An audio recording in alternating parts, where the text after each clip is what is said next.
En este video vamos a ver un tema muy interesante que es la genética. Es el primero de varios videos de este tema. Vamos a hablar un poco de la historia del entendimiento de la genética, en donde los griegos antiguos ya habían identificado que las características se transmitían de los padres a los hijos. Uno de los principales errores en esta teoría, o en la teoría que tenían los griegos, era que la transmisión genética solo se hacía del sexo masculino y el sexo femenino solo servía de reservorio en donde se mezclaban la sangre del hombre y podía depositarse en el útero o en las partes de la mujer para que ahí se incubara el nuevo producto. De la sangre salían pequeños homúnculos, que significa hombrecillos, que traían las características de cada una de las partes del cuerpo y se depositaban primero en los testículos y luego viajaban a la mujer. Georg Mendel, un austriaco, biólogo, sacerdote austriaco, empieza a hacer descubrimientos, empieza a hacer estadísticas y experimentos y demuestra las leyes de la herencia. Hugo de Vries, Karl Correns y Erich von Schermany luego en 1900 redescubren los trabajos de Mendel que habían sido básicamente enterrados por la ciencia y empieza la carrera por el entendimiento de la genética. En 1905 nace el nombre de genética, utilizado por primera vez por William Bateson. La información genética se refiere a que cada organismo es la fuente esencial de información biológica y en ellos se guarda esta información en los ácidos nucleicos.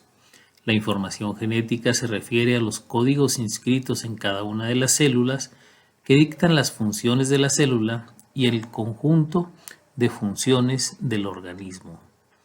De acuerdo con el dogma central de la biología molecular, la secuencia de bases nucleóticas de DNA codifican para la secuencia de aminoácidos de proteínas, es decir, el DNA codifica para formar proteínas y en base a las proteínas se llevan a cabo todas las funciones de la célula y del organismo pluricelular. Muchas de las proteínas celulares son enzimas que catalizan los procesos metabólicos dentro del organismo y otras proteínas tienen un papel estructural o regulador o participan en el mantenimiento y la transmisión de la información genética. Dos clases de ácidos nucleicos, el DNA y el RNA, almacenan la información y la hacen accesible para cada célula. DNA es ácido desoxirribonucleico y RNA es ácido ribonucleico. La estructura de estas moléculas debe ser consistente con las siguientes condiciones. Primero, almacenarse en forma estable y manipulable. Codificarse para utilizarse, es decir, transcribir y la transcripción es un proceso por el cual las secuencias de nucleótidos de DNA se copian para formar RNA, de modo que puedan dirigir la síntesis de proteínas, un proceso conocido como la transducción que se lleva a cabo fuera del núcleo con la ayuda de los ribosomas. La información contenida en el DNA o en el RNA debe estar accesible a las proteínas y otros ácidos nucleicos.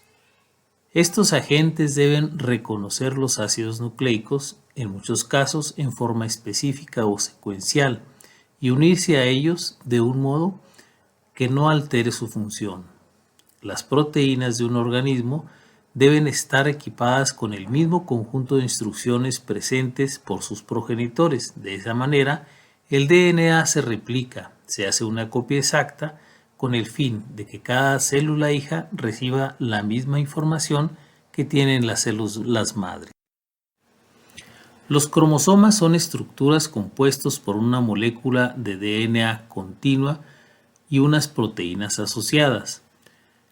Se encuentran ordenadas en el interior del núcleo de las células eucariotas y contienen la mayor parte de su material genético. Estas estructuras se observan con mayor claridad durante la división celular, ya que en este momento la cromatina se espiraliza o condensa para poder dar lugar a la separación de material genético de cada célula madre hacia las dos células hijas.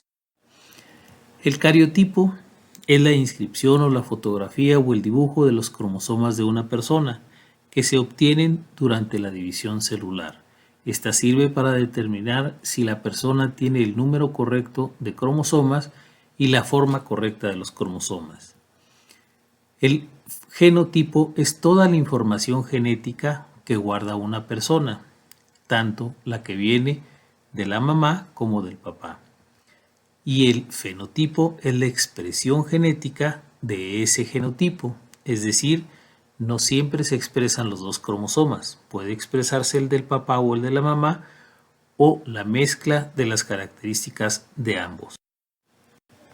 Los ácidos nucleicos son macromoléculas que conforman las unidades de cadena de DNA y RNA y son clave en el almacenamiento y transmisión de la información genética. Participa en numerosos procesos biológicos, transporta energía, son parte de coenzimas esenciales y regulan numerosas funciones metabólicas. Los nucleótidos están compuestos por 3 partes integrales que son fosfatos, azúcar y bases púricas o pirimídicas. El DNA es una doble hélice, entrelazada y sumamente larga, que almacena información genética. Sus componentes se ordenan con una relación química específica, lo que determina la estructura tridimensional del DNA, del cual derivan consecuencias funcionales. Los ácidos nucleicos, el ácido ribonucleico y el ácido desoxirribonucleico, son las biomoléculas responsables de resguardar la información genética del organismo. Los ácidos nucleicos son polímeros formados por unidades de nucleótidos. Cada nucleótido está formado por un azúcar, pentosa, una base nitrogenada y un grupo fosfato. Las bases nitrogenadas son purinas como la adenina, guanina y las pirimídicas como la tiamina, citosina y el uracilo. De las diferencias del ADN y el ARN, ácido desoxirribonucleico y ácido ribonucleico, está primero su azúcar. El azúcar del ADN es una desoxirribosa, mientras que el ARN tiene una ribosa. Las bases nitrogenadas del ADN son timina, adenina, guanina y citosina, y del ARN uracilo, adenina, guanina y citosina. Y la unidad, como podemos ver, en el ADN es una doble hélice y en el ARN es una hélice sencilla, con las diferencias de las bases y de los azúcares.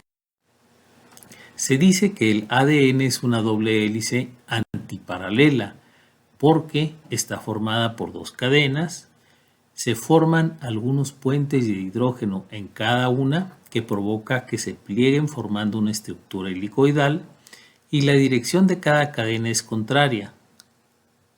Es decir, la cadena complementaria, si una comienza en el extremo del carbono 3, la otra comienza en el extremo del carbono 5.